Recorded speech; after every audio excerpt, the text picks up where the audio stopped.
Okay, so continuing from our previous class of view, here we shall conclude it. Now here I want to drop the view because I had already created this view and I want to drop it and recreate it again. So drop view, this command you have to give, and the view name. The view name was my underscore view 2. So drop this view, my underscore view 2. You have to drop this view, give the command drop view, my underscore view 2. Select, that is, go to line number 135, select this query, and then hit the execute button. Commands completed successfully. Now go to line number 127. So from 127 to 133, select this entire thing and execute.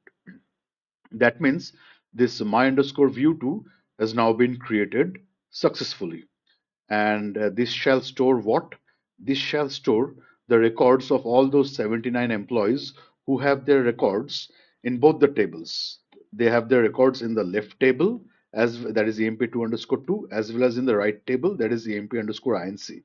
So those 79 employees who have their 79 EIDs present in both the left table as well as in the right table, those 79 employees, 79 EIDs will be displayed.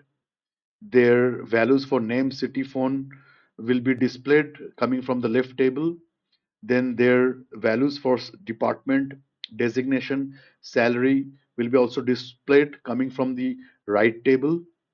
And then 11% of salary for each person, 11% of salary which has been calculated and stored under this calculated field will be there also for display.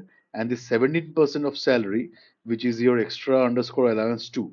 The first one was extra underscore allowance 1, and the second another allowance is been given to these 79 employees, which is 17% of the salaries, that will be also displayed.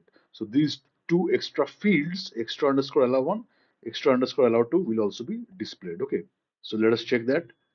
Go to line number 136 and select asterisk from my underscore view 2, execute. You see, in the bottom right hand corner, 79 rows means 79 EIDs which were common between the two tables are displayed here.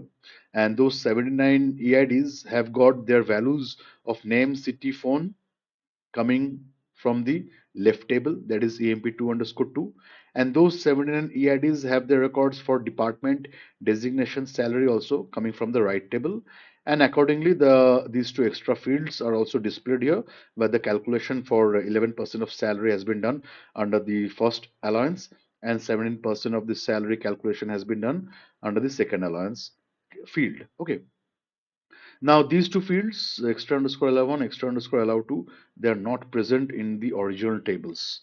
Neither in emp2 underscore 2 table they are present, neither in the emp underscore inc table they are present. Okay, so if you want to just view your original tables, you will see that no alteration has been done to them. Select asterisk from emp2 underscore 2, execute. You see, scroll it towards the right, you see no these two fields, that is extra underscore allow 1, extra underscore allow 2, they are not there. These two extra fields, extra underscore allow 1, extra underscore allow 2, are not present in this table emp2 underscore 2. Similarly, if you want to check your records from this particular table, select asterisk from emp underscore inc and check the records from this particular table. Here also you see these two extra fields are not present here. Extra underscore allow 1 is not present here. Extra underscore allow 2 is also not present here.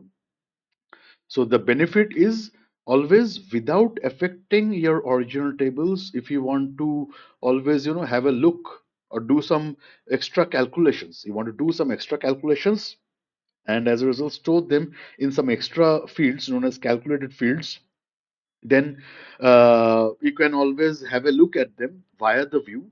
And you won't be making any changes to your original tables by having those extra fields in your original tables. Also, original tables will remain intact, and these original fields, you don't want your original fields to contain these extra fields, but still you need these extra fields. So for that, you can always your view, like here we created my underscore view 2, this kind of view you can always use to for these kinds of calculations and have a look at the values stored under these kinds of extra calculated fields. Okay, now the question may arise that can we do any kind of uh, data manipulation here? Can we do any kind of data manipulation here? Manipulation means insertion, update, delete. Can we do it here? We cannot do here. Okay, we, as I have written here in line number 138, here we cannot do insertion, update, delete. Why? Why is the question? Because here, first of all, the records are coming from two separate tables. Okay, the records are coming from two separate tables, EMP2 underscore 2 and EMP underscore INC. From there only, these records are coming. Name, city, phone coming from the left table, EMP2 underscore 2. Department designation salary coming from the right table, EMP underscore INC. And the second reason being, these are the extra calculated fields. These are the extra calculated fields which are not present in the original tables. Okay, these are the extra underscore allow one is your extra calculated field. Extra underscore allow two is also your another extra calculated field. These two extra calculated fields are not present in either of the tables. Neither present in the EMP2 underscore 2 table, neither present in the EMP underscore INC table. So for these two reasons, we won't be able to do any kind of insertion, update or delete here. Okay, we simply can see our output that we got, that is select asterisk from my underscore view 2 and hit the execute button, and you can see your corresponding records. Okay, because why? Because the records are coming from two separate tables, and also you have these extra calculated fields. These extra calculated fields are not present in your actual tables. Okay, so hopefully you liked this concept of view overall. This was explained in the previous video and then finished in this video. So please hit the like, share, and subscribe button in both the videos, and hit the bell icon notification also for both the videos. And so that that is for the entire channel only you will get it. So you can get further notifications for the upcoming videos. So that's it for this class, friends. Thank you.